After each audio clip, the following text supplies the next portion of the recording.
Kita lihat teksnya di dalam Kejadian 15 ayatnya yang ke-6. Kita akan membacanya.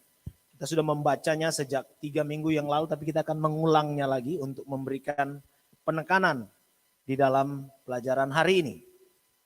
Yaitu Kejadian 15 ayat 6 berbunyi demikian.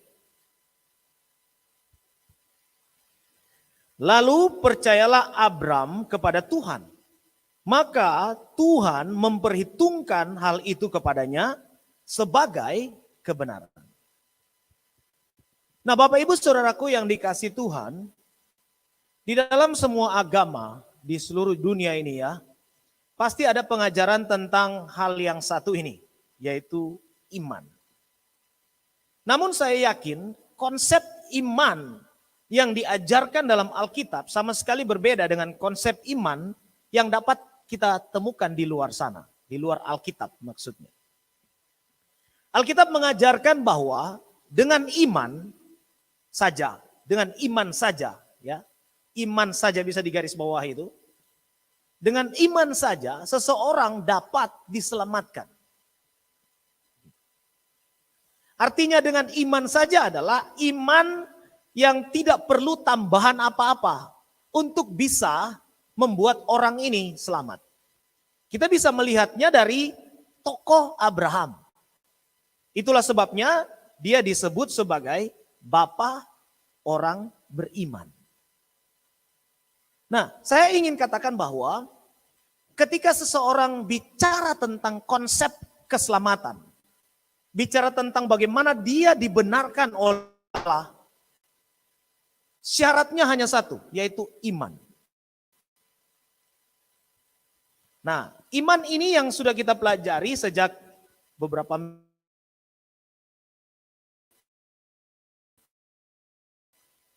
kalau kita beberapa 3 minggu yang lalu kita belajar tentang iman Abraham yang merupakan iman berdasarkan wahyu Allah. Iman Abraham itu bukan berdasarkan kepada hayalan atau temuan secara pribadi atau apalah. Tetapi benar bahwa iman yang dimiliki oleh Abraham berdasarkan apa yang diwahyukan Allah kepadanya. Kita bisa melihat bagaimana Tuhan menemui dia. Setiap pergerakannya itu didasarkan kepada atau diawali oleh pertemuan dia dengan Allah. Allah datang kepada dia dan memberitahu sesuatu, lalu dia bekerja, dia bergerak. Lalu yang kedua, iman Abraham adalah iman yang taat.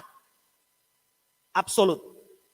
Taat absolut kalau kita coba lihat di dalam perjalanannya, mulai dia keluar dari Ur Kasdim, lalu kemudian dia tiba di Haran. Setelah di Haran dia meninggalkan keluarga besarnya setelah bapaknya meninggal. Lalu kemudian dia masuk ke tanah Kanaan, bahkan sampai di ujung Mesir. Ya, perjalanannya itu berdasarkan perintah Tuhan. Kemudian dia setelah meninggalkan sanak keluarganya, dia juga diminta oleh Tuhan untuk mempersembahkan apa yang dia miliki. Yang paling dikasihinya, apa itu? Ishak. Dan waktu perintah itu datang, dia pun taat. Dia bawa Ishak untuk dipersembahkan. Tapi kemudian Tuhan menggantinya dengan domba jantan. Nah, Bapak Ibu Saudaraku yang dikasihi Tuhan, ini yang saya sebut sebagai iman yang taat absolut. Kita tidak pernah membaca bahwa dia tawar-menawar ketika firman Tuhan datang, perintah Tuhan datang, mulai dari keluar kamu dari Ur Kasdim, lalu kemudian pergi kamu dari keluargamu, lalu kemudian persembahkan Ishak. Dia sama sekali tidak tawar-menawar di sana. Ini yang disebut dengan iman yang taat absolut. Satu, berdasarkan wahyu Allah. Dua, taat secara absolut, tanpa tawar-menawar. Dan hari ini kita akan belajar tentang iman Abraham lagi, yaitu iman yang percaya secara mutlak kepada Allah. Kita kembali kepada teks Kejadian 15 ayat 6 untuk mempelajari soal itu. Nah, kalau kita coba melihat ada 2 kalimat di dalam teks ini. Yang pertama, lalu percayalah Abram kepada Tuhan. Lalu kemudian yang mengikutinya lagi, maka Tuhan memperhitungkan hal itu kepadanya sebagai kebenaran. Nah, kalau kita coba perhatikan, mempelajari apa sih yang dibicarakan di dalam nas, kita akan menemukan sesuatu yang sangat menarik berbicara tentang kehidupan beriman. Di sana dikatakan Abraham itu percaya. Lalu percayalah Abraham. Kata percaya di sana itu diambil dari kata emin. Kalau kita coba lihat di dalam teks Ibraninya dikatakan Wuhe emin ba Adonai atau ba Yahweh. Emin itu diambil dari kata Ibrani aman. Ingat kata iman, ya kan? Nah, tetapi yang saya ingin tekankan adalah bentuk pangkal kata kerja di sini. Perhatikan bahwa kata kerja percayalah itu menggunakan bentuk atau stem kata Ibrani atau tata bahasa Ibrani. Dalam tata bahasa Ibrani itu menggunakan bentuk hifil. Ada 7 pangkal kata kerja Ibrani yang masing-masing mempunyai keistimewaan atau penekanan tertentu. Nah, jadi kalau kita coba lihat dalam Ibrani itu ada kal, nifal, piel, pual, hitfael, lalu kemudian ada hofal dan hifil. Nah, hifil ini memberikan penekanan pada penyebab atau biasa yang disebut dengan kausatif. Jadi subjeknya adalah penyebab utama dari kata kerja itu. Itulah sebabnya digunakan bentuk hifil. Jadi maksud saya begini, apa yang ditekankan dalam bentuk hifil ini? Dan apa kepentingannya? Nah, kalau kita memahami bahwa hifil itu adalah kausatif dari pangkal kata kerja utama kal, artinya penyebab utamanya, maka dalam bahasa Indonesia kita bisa menerjemahkan kata ini sebagai mempercayakan.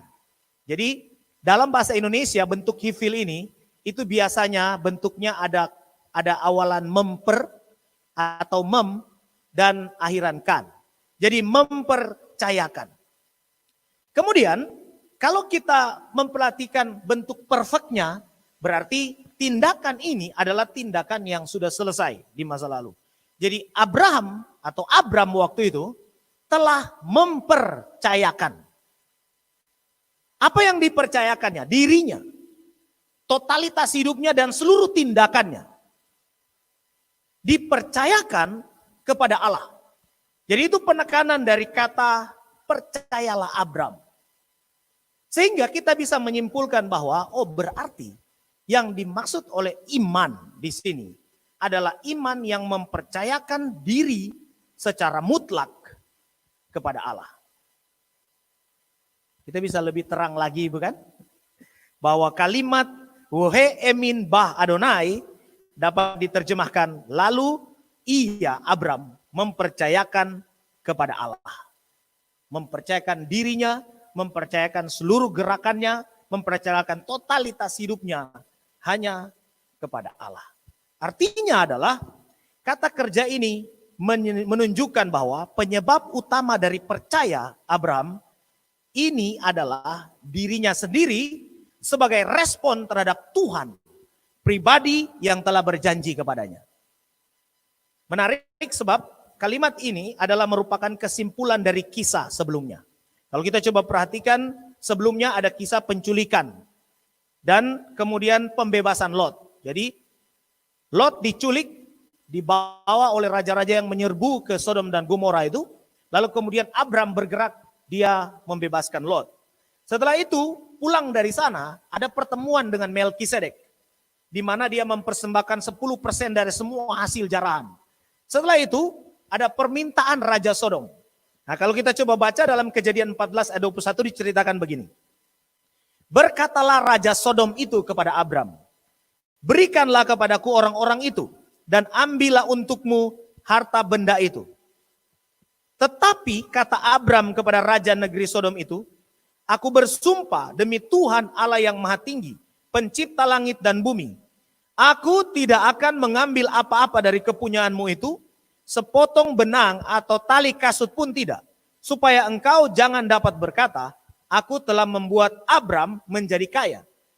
Kalau aku, jangan sekali-kali hanya apa yang telah dimakan oleh bujang-bujang ini dan juga bagian orang-orang yang pergi bersama-sama dengan aku, yakni Aner, Eskol, dan Mamre. Biarlah mereka itu mengambil baginya masing-masing. Nah, setelah pernyataan Abram itu, penulis kemudian menceritakan percakapan Abram dengan Allah, percakapan Allah dengan Abram, ya, tentang perjanjian. Jadi tentu ini dimulai oleh Allah. Begini percakapan mereka dalam pasal 15 ayatnya yang ke pertama dan sampai kelima. Perisaimu, dia berkata begini, kemudian datanglah firman Tuhan kepada Abram dalam suatu penglihatan. Janganlah takut Abram, akulah perisaimu, upamu akan sangat besar. Nah, tadi Raja Edom itu menawarkan upah. Dia bilang ambil, lalu kemudian berikan orang-orangmu. Tetapi setelah dia menolak itu, Tuhan datang kepada Abram dan berkata, aku perisaimu, upamu akan sangat besar. Abram menjawab, ya Tuhan Allah, apakah yang akan engkau berikan kepadaku? Karena aku akan meninggal dengan tidak mempunyai anak. Nah rupanya yang menjadi hasrat utama atau kerinduan utama yang begitu dinantikan Abram, itu bukan harta benda, tetapi ada satu hal, yaitu janji Tuhan tentang keturunan. Tetapi di sini rupanya dia belum memperoleh janji itu. Lalu Tuhan memberi penekanan kepada dia bahwa akulah perisaimu, akulah yang akan melindungimu, akulah yang akan memberi upah kepadamu. Dan upah itu sangat besar. Tetapi Abram berkata, aku tidak, aku akan meninggal dengan tidak mempunyai anak. Dan yang akan mewarisi rumahku ialah Eliezer orang Damsik itu. Lalu kata Abram, engkau tidak memberikan kepadaku keturunan, sehingga seorang hambaku nanti menjadi ahli warisku. Tetapi datanglah firman Tuhan kepadanya demikian, orang ini tidak akan menjadi ahli warismu, melainkan anak kandungmu, dialah yang akan menjadi ahli warismu. Lalu kata Tuhan, lalu Tuhan membawa Abram keluar serta berfirman, coba lihat ke langit, hitunglah bintang-bintang, jika engkau dapat menghitungnya. Maka firman-Nya kepadanya, demikianlah banyaknya nanti keturunan. Nah, perhatikanlah bagaimana Abram mempertanyakan janji Tuhan dari sudut logikanya. Dia melihat usianya, lalu ia pun berkesimpulan bahwa engkau tidak memberikan kepadaku keturunan. Tapi Allah berkata kepadanya, anak kandungmu dialah yang akan menjadi ahli warismu. Lalu disusul dengan janji keturunan yang banyak seperti bintang di langit. Nah, setelah perbincangan dengan Tuhan itulah Abraham menetapkan posisinya. Dikatakan apa? Lalu percayalah Abram kepada Yahweh itu. Nah, Bapak Ibu Saudaraku yang dikasih Tuhan, kalau kita coba memperhatikan baik-baik di sana, sebenarnya dalam perjalanan bersama dengan Tuhan, dalam perjalanan Abram bersama dengan Tuhan, ada ketakutan yang muncul dalam dirinya. Ada pergumulan dalam pikirannya yang berkata bahwa saya kayaknya tidak akan mendapat anak kandung bersama dengan Sarah. Ada keraguan-raguan. Tetapi ketika Allah datang dan memberi dia, meyakinkan dia kembali, firman Tuhan memberi keterangan kepada kita. Lalu percayalah Abram. Nah Bapak Ibu Saudaraku yang dikasih Tuhan, ini merupakan puncak dari semua pergumulan Abram. Ketika dia merasa takut, Tuhan datang memberikan kekuatan. Ketika dia ragu-ragu, Tuhan datang menegaskan janjinya. Dan puncak dari semua pertemuan itu, dan semua perjalanan kisah hidupnya, dikatakan lalu percayalah Abram. Ini sebenarnya adalah hal yang biasanya jarang terjadi ya di dalam kehidupan kekristenan. Tetapi kalau kita ingin menjadi orang yang punya iman seperti Abram, ya, maka kita harus mempercayakan semuanya kepada Allah. Jadi untuk mempercayakan semuanya kepada Yahweh ini bukan pada kemampuan fisik, kemampuan logika, ataupun moralitas. Abram sudah tidak mampu sebagai orang tua untuk mendapatkan anak, apalagi Sarah. Tetapi dia mempercayakan itu kepada Allah. Secara fisik dia tidak mampu. Logikanya jalan, tidak mungkin lagi. Tapi Allah berjanji, kamu akan kuberikan keturunan. Dan percayalah Abram. Bahkan kekuatannya untuk melakukan kebaikan, segala macam moralitas yang diketahuinya, itu tidak menjadi sandarannya. Kalau kita melihat Abram memang secara moral bukanlah orang yang sempurna. Gitu. Apakah zaman itu tidak ada standar moral? Tidak, ada standar moral tertentu. Tuhan memberikan standar moral itu dan dia menaruhnya dalam hati nurani setiap orang pada zaman itu. Memang Alkitab belum selesai, belum lengkap pada waktu itu, tetapi nuranilah yang menjadi petunjuk. Seharusnya Abram tahu bahwa mengambil Hagar sebagai budaknya itu adalah salah. Sebagai istrinya, budak itu sebagai tawaran Sarah untuk mengambil Hagar itu salah. Ataupun menikah atau kawin dengan beberapa perempuan yang lain itu pun keliru. Dari mana kita tahu bahwa pada zaman itu sudah ada standar moral tertentu? Kita bisa melihat dalam kehidupan Yusuf. Kita bisa mulai dari kehidupan Habel. Kita bisa kemudian berlanjut kepada kehidupan garis keturunan Adam. Ada orang-orang tertentu yang tetap pada keyakinan mereka kepada Allah. Itu tandanya bahwa standar moral zaman itu sudah ditetapkan oleh Tuhan. Jadi standar moral Allah tetap. Sejak manusia dijadikan, standar moralnya tetap. Jadi maksud saya adalah Abram bukanlah manusia yang sempurna secara moral. Tetapi karena dia percaya ini, maka efek kemudian adalah Tuhan membenarkan dia. Nanti kita bahas soal itu. Jadi perhatikan ini baik-baik. Imanlah yang dimiliki oleh Abram sehingga Tuhan begitu senang kepada dia. Dia mempercayakan totalitas hidupnya kepada Allah. Suatu hari pada zaman Perang Dunia Kedua, ada seorang bapak setelah suatu ketika terjadi penyerbuan di kota mereka, ya, di Inggris. Lalu setelah penyerbuan itu ada bom datang. Mereka berdua berlari. Jadi bapaknya di depan, anaknya di belakang. Lalu bapaknya masuk ke dalam sebuah lubang yang gelap. Setelah bapaknya sudah di dalam, anaknya bingung apakah mau melompat ke dalam lubang juga atau gimana. Tetapi ketika anaknya sedang bingung mau melompat atau tidak ke dalam lubang yang gelap itu, bapaknya berteriak dari bawah sana.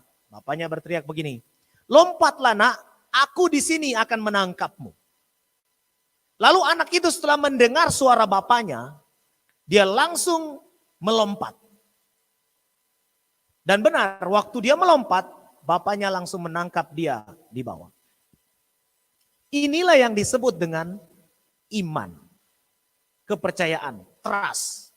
Dia tidak melihat apa-apa di bawah sana. Anak ini tidak bisa melihat apa-apa karena begitu gelapnya. Tetapi karena dia mendengar suara bapaknya berteriak, "Melompatlah nak, Bapa di sini akan menangkapmu." Anak itu melompat tanpa pikir panjang. Dan benar, dia ditangkap oleh ayahnya. Nah Bapak Ibu Saudaraku yang dikasihi Tuhan, mempercayakan diri kepada Allah seperti itu. Kadangkala seseorang tidak bisa melihat apa-apa secara kasat mata. Tetapi imanlah yang membuat dia bisa bertindak.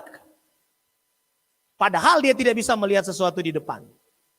Kita semua tahu bahwa masa depan setiap manusia itu tidak ada yang tahu. Hari esok kita, bahkan 1 detik setelah ini kita tidak tahu. Tetapi jika kita mempercayakan diri sepenuhnya kepada Allah, maka kita bisa melangkah sesuai dengan apa yang Tuhan kehendaki. Itu yang disebut dengan iman. Mempercayakan diri sepenuhnya kepada Allah. Apakah kita tidak perlu mempertimbangkan hal-hal yang logis? Oh, tentu saja perlu. Di sini dikatakan Abram mempertanyakan. Abram bahkan berpikir bahwa tidak mungkin janji Tuhan memperoleh anak dari Sarah itu akan terpenuhi. Tapi Tuhan memberi keyakinan dan Abram percaya. Imannya itu diperhitungkan oleh Allah. Iman yang mempercayakan diri. Kalau dalam teks keselamatan jiwa kita, ini yang harus kita miliki. Mempercayakan diri secara mutlak kepada Allah. Dialah yang akan membenarkan. Bukan kepada perbuatan baik, bukan kepada kemampuan moral kita, bukan kepada kemampuan intelektual dan lain sebagainya. Bukan. Karena semua itu tidak dapat menyelamatkan kita. Lalu kalau kita coba perhatikan kalimat selanjutnya ialah, maka Tuhan memperhitungkan hal itu kepadanya sebagai kebenaran. Pertama, subjek dalam kalimat ini berubah atau berpindah. Tadi subjeknya Abram, dengan kata kerja penekanan stem hifil, artinya Abramlah yang menyebabkan itu, iman itu, kepercayaan itu. Sekarang subjeknya berubah. Menjadi Allah adalah subjek. Lalu maka Tuhan, Yahweh, memperhitungkan hal itu kepadanya sebagai kebenaran. Jadi iman yang dimiliki oleh Abram ini diperhitungkan Allah sebagai kebenaran. Tadinya subjeknya Abram, sekarang di kalimat yang mengikutinya Allah yang menjadi subjek. Subjek artinya dialah pelaku utama. Dialah yang bertindak. Allah membenarkan Abram. Objek langsungnya adalah Abram. Berdasarkan iman yang dimilikinya. Nah Bapak Ibu Saudara yang dikasihi Tuhan. Pendeknya adalah Abraham mempercayakan totalitas dirinya. Lalu Allah membenarkan dia secara total. Abram mempercayakan diri secara total. Maka Allah membenarkan dia secara total. Kedua, di sana ada kata perhitungkan. Memperhitungkan kata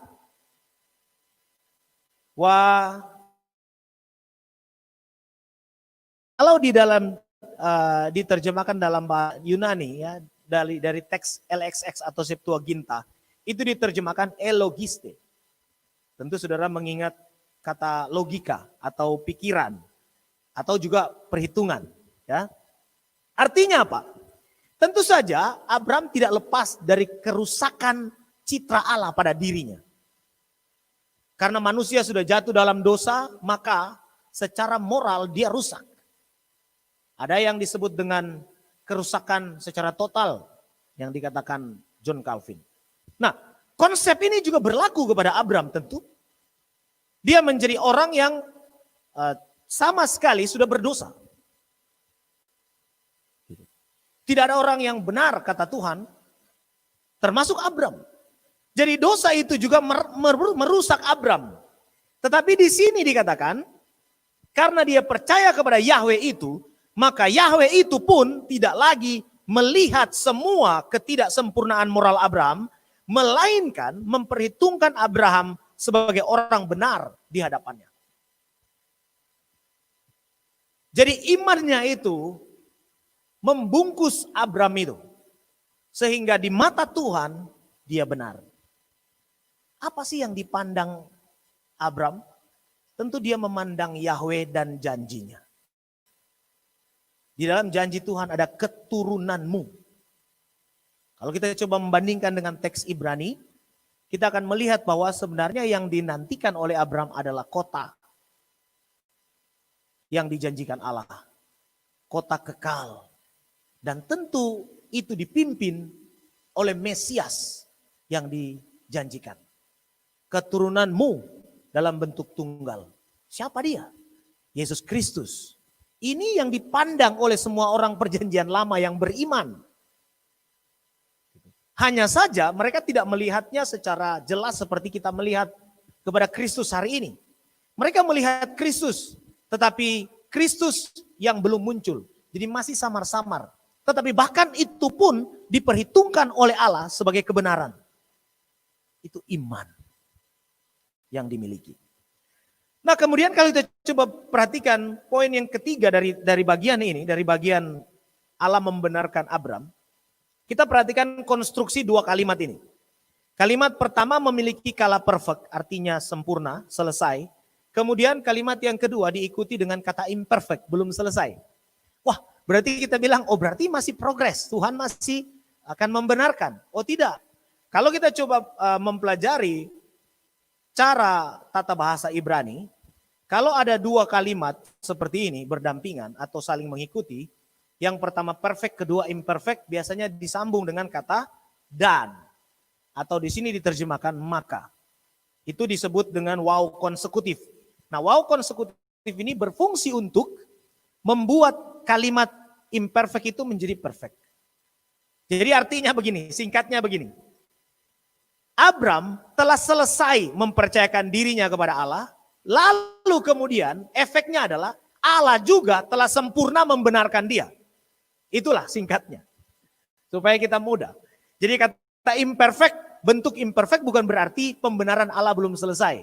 Ingat, ada wow konsekutif di situ. Jadi begini, ketika Abram mempercayakan dirinya total kepada Allah, maka Tuhan hari itu juga membenarkan dia di matanya.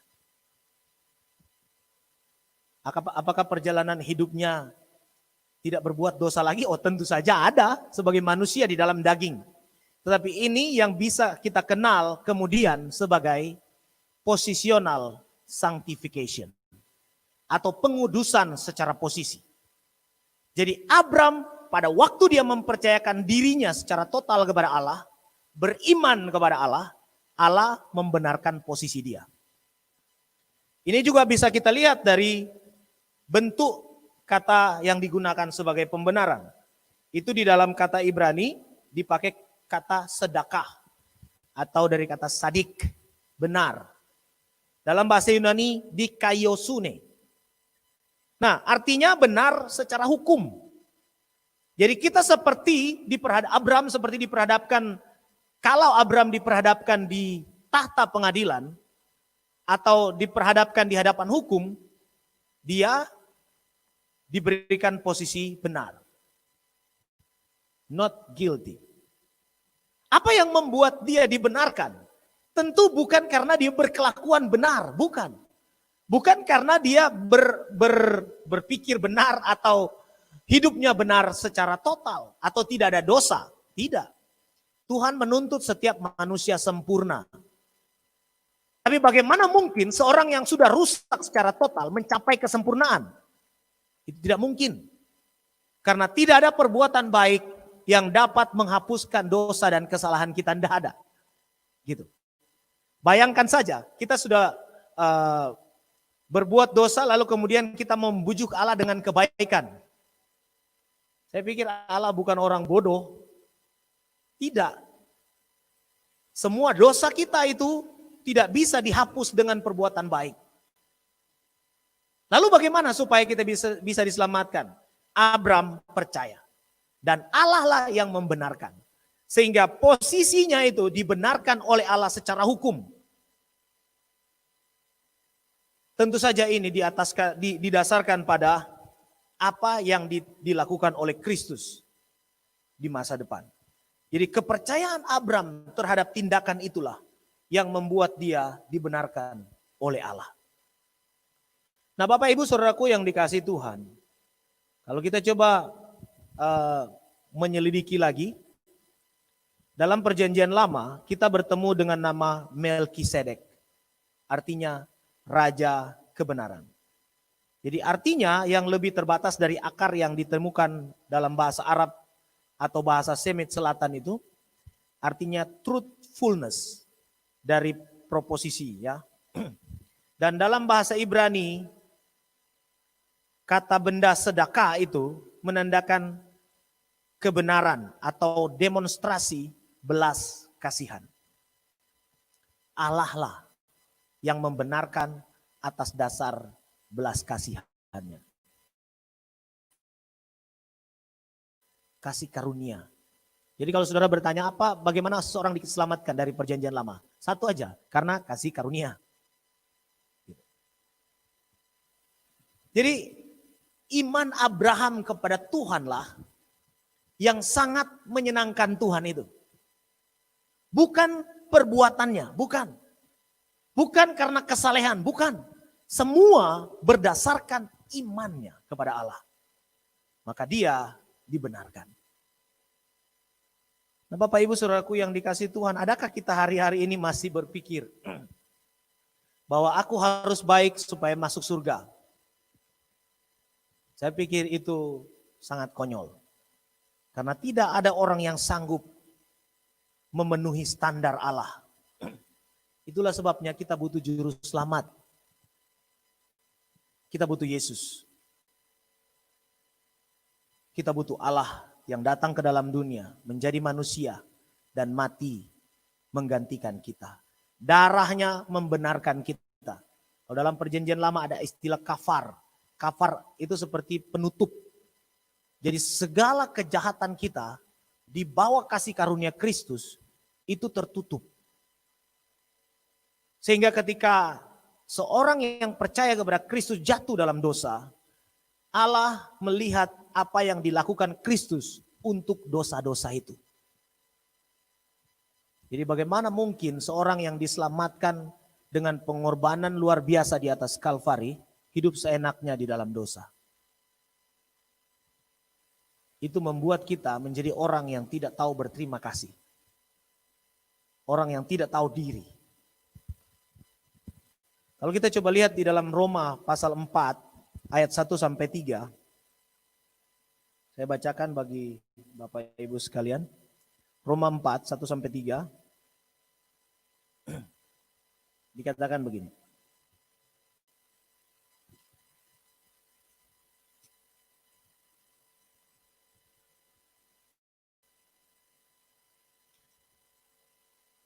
Roma 4 ayat 1 sampai 3 begini. Jadi apakah akan kita katakan tentang Abraham, bapa leluhur jasmani kita? Sebab jikalau Abraham dibenarkan karena perbuatannya, maka ia beroleh dasar untuk bermegah. Tetapi tidak di hadapan Allah. Sebab apakah dikatakan nats kitab suci? Lalu percayalah Abraham kepada Tuhan. Dan Tuhan memperhitungkan hal itu kepadanya sebagai kebenaran. Jadi Abraham dibenarkan atau dinyatakan tidak bersalah karena imannya. Abraham memiliki iman yang menghasilkan pembenaran. Dia tidak mempercayakan diri pada perbuatannya, tetapi ia bergantung pada Tuhan yang membenarkan orang fasik, orang jahat. Lalu yang kedua, ayat 5 di bagian yang berikutnya, ayat 5 sampai 8 juga menegaskan hal itu. Dikatakan begini. Tetapi kalau ada orang yang tidak bekerja, namun percaya kepada Dia yang membenarkan orang durhaka, imannya diperhitungkan menjadi kebenaran. Seperti juga Daud menyebutkan berbahagia orang yang dibenarkan Allah, bukan berdasarkan perbuatannya. Berbahagialah orang yang diampuni pelanggaran-pelanggarannya, yang ditutupi dosa-dosanya. Berbahagialah manusia yang kesalahannya tidak diperhitungkan Tuhan kepadanya. Paulus menangkap apa yang dicatat dalam kitab Kejadian itu. Dia memahaminya lalu menegaskannya kepada jemaat-jemaat di Roma.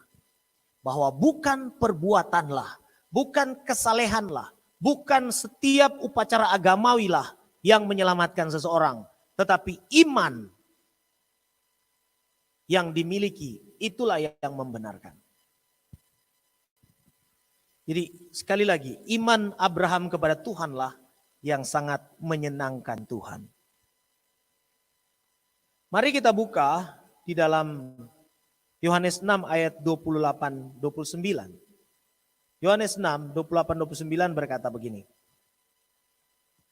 Lalu kata mereka kepadanya, apakah yang harus kami perbuat supaya kami mengerjakan pekerjaan yang dikehendaki Allah? Yesus menjawab kepada mereka, inilah pekerjaan yang dikehendaki Allah, yaitu hendaklah kamu percaya kepada Dia yang telah diutus Allah. Inilah yang dikehendaki Allah, percaya kepada Dia yang telah diutus Allah. Nah Bapak Ibu Saudaraku yang dikasihi Tuhan, lihatlah bahwa iman inilah yang merupakan pekerjaan. Padahal itu hanya percaya. Kita tidak memiliki andil apa-apa di dalam penyelamatan kita. Bahkan baptisan itu lebih merupakan karya Tuhan daripada karya manusia. Kolose 2 ayat 12 dan 13 berkata begini. Karena dengan Dia kamu dikuburkan dalam baptisan, dan di dalam Dia kamu turut dibangkitkan juga oleh kepercayaanmu kepada kerja kuasa Allah yang telah membangkitkan Dia dari antara orang mati. Kamu juga, meskipun dahulu mati oleh pelanggaranmu, dan oleh karena tidak disunat secara lahiriah, telah dihidupkan Allah bersama-sama dengan Dia, sesudah Ia mengampuni segala pelanggaran kita. Saya kira nats ini sudah cukup untuk menegaskan bahwa tidak ada perbuatan kita yang bisa menyelamatkan, kecuali kita mempercayakan diri kepada Dia secara mutlak. Bahkan di dalam Lukas 17 ayat 10 kalau kita ingat, Tuhan Yesus berkata, hendaklah kamu berkata, kami ini hanya hamba-hamba yang tidak berguna. Kami hanya melakukan apa yang harus kami lakukan. Itu kata Tuhan Yesus ketika bicara tentang bagaimana seorang hamba harus bekerja. Bagaimana upah mereka. Apakah pantas mendapat pujian? Tidak. Semua perbuatan kita di muka bumi ini tidak pantas untuk menjadi sogokan bagi Allah. Nah Bapak Ibu Saudaraku yang dikasihi Tuhan, iman atau kepercayaan kepada Yesus inilah yang mendorong kita menaati dan menyenangkan Tuhan. Bukan nilai berjasa dari pekerjaan yang dilakukan untuk mendapatkan keselamatan, tetapi hanya untuk berterima kasih atas kasih karunia. Mari renungkan bagaimana kita hidup hari-hari ini. Untuk apa kita melayani Tuhan? Untuk apa kita memberi kepada Tuhan? Untuk apa? Kalau untuk mendapat pujian, untuk dapat keselamatan apalagi, wah, kita sedang melakukan hal yang percuma. Karena semua itu tidak berarti di mata Tuhan. Tetapi semua itu harus kita lakukan atas dasar kepercayaan bahwa Allah menyelamatkan kita oleh kasih karunia-Nya, bukan oleh perbuatan baik. Jadi seorang yang telah diselamatkan itu akan mati-matian bekerja untuk juru selamatnya. Mati-matian mencurahkan tenaga, pikiran, semua yang dia miliki demi mempermuliakan juru selamatnya. Mengingat bahwa apa yang dilakukan Kristus pada kita itu tidak akan kita temukan di seluruh jagat raya ini selain hanya dari Dia. Kematiannya berkuasa menyelamatkan. Kematiannya membuktikan bahwa Dia mengasihi kita.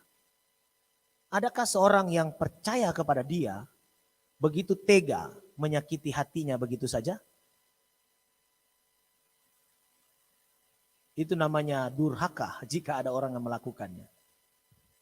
Jadi iman Abraham adalah iman yang taat menaruh kepercayaannya di dalam Allah yang membenarkan orang fasik. Untuk menjadi anak-anak Abraham, kita harus memiliki iman yang sama dengan dia. Dan itulah kita orang percaya. Percayakanlah totalitas hidupmu kepadanya. Mulai dari soal penyelamatan sampai kepada menjalani kehidupan. Mari kita berdoa. Kami bersyukur ya Tuhan untuk kasih karunia, anugerah-Mu yang besar dalam hidup kami. Terima kasih untuk firman-Mu yang terus mengingatkan kami betapa besar kasih karunia Allah pada kami. Di mana kami hanya perlu mempercayakan diri kepada-Mu secara mutlak. maka kasih karunia Allah